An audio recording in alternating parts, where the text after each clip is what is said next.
வணக்கம். இன்று 14/3/2025 தேதி மேல் நோக்கு நாள். பொதுவாக பார்த்தீங்கன்னா இன்றைக்கு பொதுவான விஷயம் பார்த்தீங்கன்னா நாள் நல்லா இருக்குது, சரிங்களா. சந்திராசிரமம் பார்த்தீங்கன்னா இன்று காலை 5:54 வரை திருவோணம், பின்பு அவிட்டம். சந்திராசிரமம்னா பயப்படாதீங்க. சந்திராசிரமம் இருக்கிறவங்க ஜென்ஷன், கிளராந்தஸ், ஆஸ்பன் இந்த 3 மலர் தீர்வு எடுத்துக்கோங்க. பொதுவாக நாள் நல்லா இருக்குது. இன்று தேய்பிறை இருந்தாலும் மேல் நோக்கு நாள் தான். சந்திரன் எங்கே இருக்காருன்னு பார்த்தீங்கன்னா சிம்மத்தில் இருக்கார். சிம்மத்தில் சந்திரன் இருக்கிறது நட்பு வீடு தான். நல்ல பொதுவாக பார்த்தீங்கன்னா பொதுவான பலன் இன்று எல்லாருக்குமே நாள் நல்லா இருக்குது, சரிங்களா. மேஷம், முதல்ல மேஷராசி பார்க்கலாம். சாரி, மேஷராசி. மேஷத்தின் அதிபதி செவ்வாய். செவ்வாய் எங்கே இருக்கார்? மிதுனத்தில் இருக்காது. மிதுனத்தில் இருக்கிறது பகை வீடு தான். அதனால் இம்பேஷன், ஜென்ஷன், ஆஸ்பன்ற மலர் தெரிவு எடுத்துக்கலாம். பிறகு ரிஷிபம். ரிஷிபத்தின் அதிபதி சுக்கிரன். சுக்கிரன் எங்கே இருக்கார்? மீனம் வீட்டில் இருக்கார். மீனம் வீட்டில் இருக்கிறது உச்சம் பெற்று இருந்தாலும் கூட புதன் அண்டு ராகு இருக்கார். புதன் என்ன வர்றாரு அந்த இடத்துல பார்த்தீங்கன்னா நீச்சம் ஆகிறாரு. ராகு நட்பு தான் இருந்தாலும் இன்றைய நாள் நல்லபடியாக போகணும். ரிஷபராசிக்குன்னா ஜென்ஷன், ஆஸ்பன் எடுத்துக்கிறாங்கன்னா ரொம்ப நல்லாயிருக்கும். பிறகு பார்த்தீங்கன்னா மிதுனத்தில் செவ்வாய் இருக்கார். பகை கிரகம் தான் உட்காந்துருக்கு. இருந்தாலும் புதன் எங்கே இருக்கார் அப்படின்னு பார்த்தீங்கன்னா மீனம் வீட்டில் ராகு கூட சுக்கிரன் கூட சேர்ந்து இருக்கிறதுனால தேவையில்லாத அலைச்சல்கள் ஏற்படக்கூடிய வாய்ப்பு இருக்குது.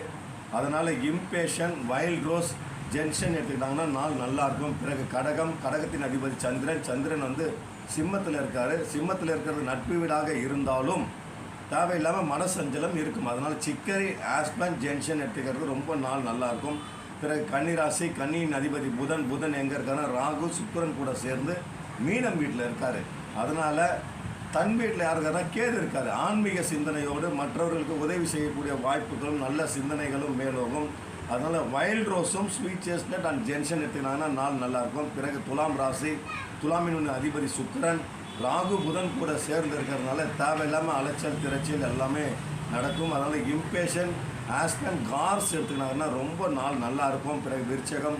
விருச்சகத்தின் அதிபதி செவ்வாய். செவ்வாய் எங்கே இருக்காரு கேட்டிங்கன்னா மிதுனத்தில் இருக்கார்.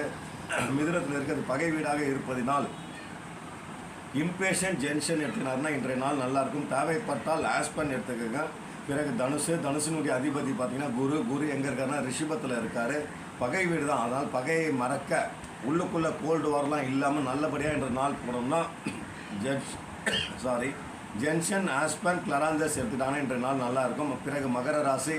மகரத்தின் அதிபதி சனி. சனி எங்கே இருக்காருன்னா அப்படியே தன் வீட்டில் தான் இருக்கார். மேலே கும்பமில் இருக்கிறது ஆட்சி பெற்று இருந்தாலும் கூட சூரியன் இருக்கார்.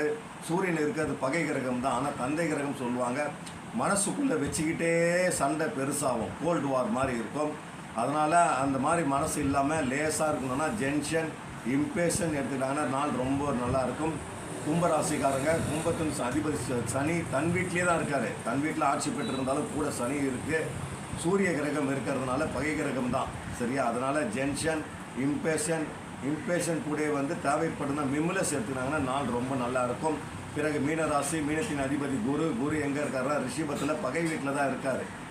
பட் தன் வீட்டில் யார் இருக்காருன்னா ராகு, புதன், சுக்கிரன் இருக்காங்க. புதன் பார்த்திங்கன்னா நீச்சமாயிடுறாங்க. ராகு நட்பு கிரகம். சுக்கிரன் பார்த்திங்கன்னா உச்சம் பெற்று இருந்தாலும் மனசு நிம்மதி இருக்காது. மீனராசிக்காரங்க உடல்நிலை கொஞ்சம் கம்மியாகிறதுக்கு, சுறுசுறுப்புலாம் கம்மியாகிறதுக்கு சான்சஸ் இருக்குது. அதனால் வைல்ட் ரோஸ், கிளராந்தஸ், மிம்லஸ் அண்ட் தேவைப்பட்டால் ஆஸ்பின் எடுத்துனாங்கன்னா நாள் நல்லாயிருக்கும். மீண்டும் அடுத்த நாள் உங்களை நான் சந்திக்கின்றேன்.